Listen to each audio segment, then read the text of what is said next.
And we back, and we back, and we back, and we back. Hello, ladies and gentlemen. Welcome to SAUNAIE. I'm your host, XO, and today we're diving into episode 3 of our financial literacy series. This one's called The Psychology of Spending: Why Men Buy What They Buy and How to Take Back Control. If you've ever wondered why you'll drop $200 on some sneakers, but hesitate to drop $200 in some stocks, this episode's for you. We're breaking down the mindset behind money, the science of spending, and how you can shift from impulse buyer to intentional investor. The science behind spending. I found a statistic that said, according to the APA, 77% of Americans say money is a significant source of stress. Stress often leads to emotional spending. Here's a fact. The brain releases dopamine, the feel-good chemical, when you buy something new. That's why retail therapy feels real. But here's the trap. That dopamine hit fades quick, while the debt sticks around. For example, you buy a $300 designer belt for the flex. We know how that is. Feels good for the weekend. 2 months later, you're still paying interest on the credit card for that $300 flex. And it's understanding too. Sometimes we are impulse buyers and we buy in the moment. We do the retail therapy, especially when we're stressed out, we had a long day, or even when we feel like we had a great week where we met our sales goals, we accomplished a lot, and we wouldn't just do that retail therapy. But it's understanding, is this going to help your future, or is it going to be detrimental to your future, especially if you're putting it on a credit card? And it leads up to cultural pressure, especially for Black men and minorities. Money isn't just money. It's status, survival, and self-worth. Society teaches us, drive the car, rock the chain, wear the brand, because if you look rich, people will respect you. But a stat from the Northwestern University study found Black households making $30,000 a year spent 3 times more on visible goods like clothes and jewelry compared to the white households with the same income. So we want to look flash, we want to buy clothes, buy jewelry, but understanding like that's just that instant gratification. We want to feel good in that moment, but we never think the long term. We never think a month or 2 or 3 months, a year down the line, how this will initially affect us. Why? Because respect is often denied. So material wealth becomes a way to demand it. But here's the truth. Looking rich and being rich are 2 different things. Let's talk about impulse versus intentional spending. There are 3 spending traps most men fall into. Number 1, impulse purchases. Buying without a plan. Fast food, new gadgets.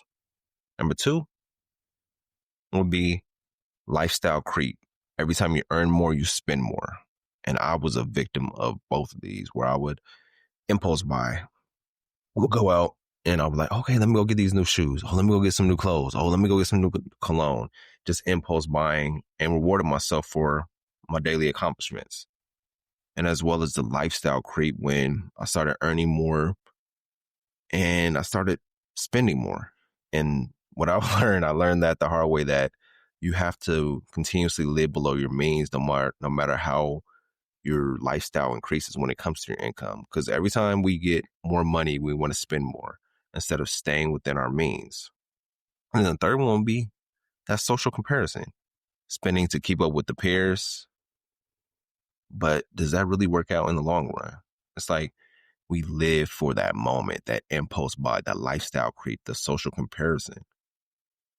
But I found an action step you can take. Before every purchase, ask yourself, does this bring me closer to freedom or further into debt? And that's something I had to start asking myself too, because we'll be in that moment like, oh, I got to have this. But at the end of the day, it's like, do I really need to have it? Or is this just that dopamine kicking off in my brain to where I want to buy it and have it? And then once I buy it, that dopamine kick is gone. So it may come down to rewiring your money mindset. Do this 24-hour rule. Before buying anything over $100, wait 24 hours.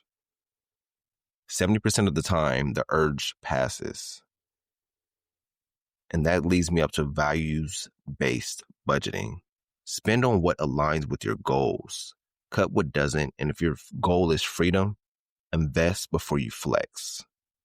Maybe you have to use that as affirmation and put it on your vision board or your screensaver on your phone. Invest before you flex. I think that's a real one where you have to invest before you flex, because it's all about your future. Right now is like, I would say right now is taken care of. But what about 5 years down the line, 10 years down the line, or even a year down the line? What does that look like? And some of us don't have that initial money plan for ourselves where we're like, hey, I'm living pay to check to check, where you're just like, I'm not even thinking about 2 months from now, 3 months from now. I'm thinking about next week or even right now. But once you start investing before you flex, it really changes your whole dynamic when it comes to money.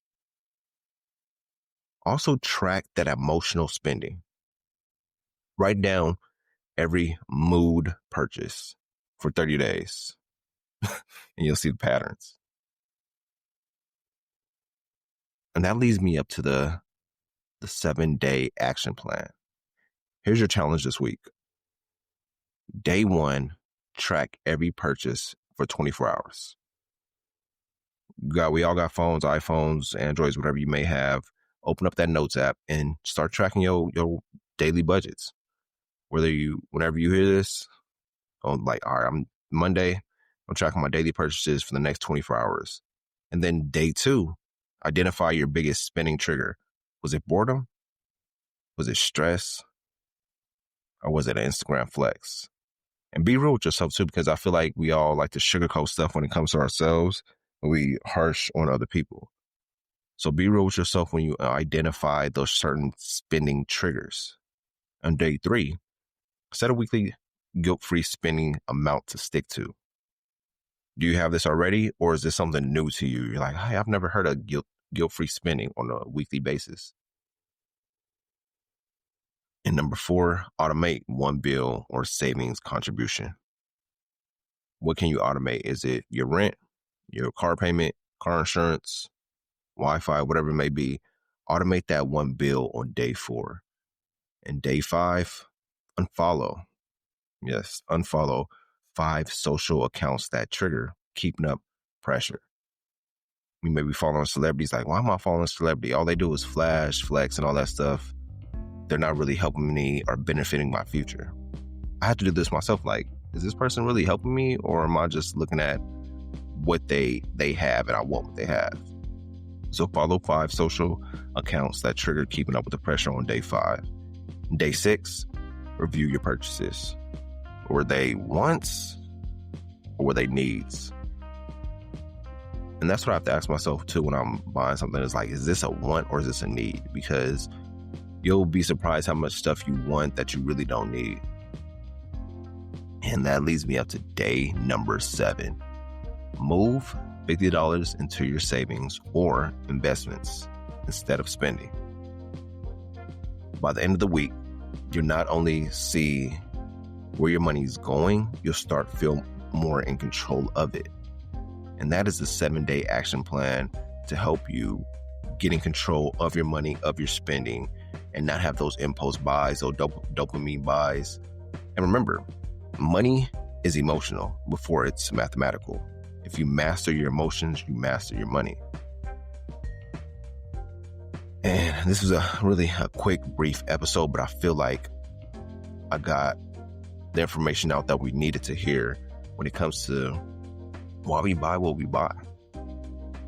This was episode 3 of the Financial Literacy Series, The Psychology of Spending.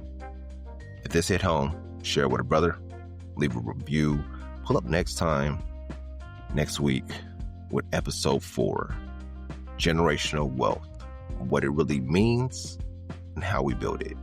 You're not going to want to miss out on this episode, trust me.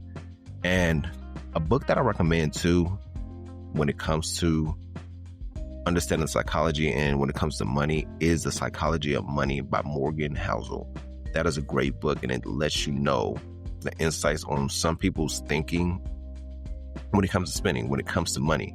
Because at the end of the day, we all didn't grow up with the same money habits or financial literacy within the household. So check that book out, The Psychology of Money, and it will help you out when it comes to understanding how money works in different societies across the globe. But with that being said, thank y'all for tuning in. I'll be back again next week with SAUNAIE. Peace.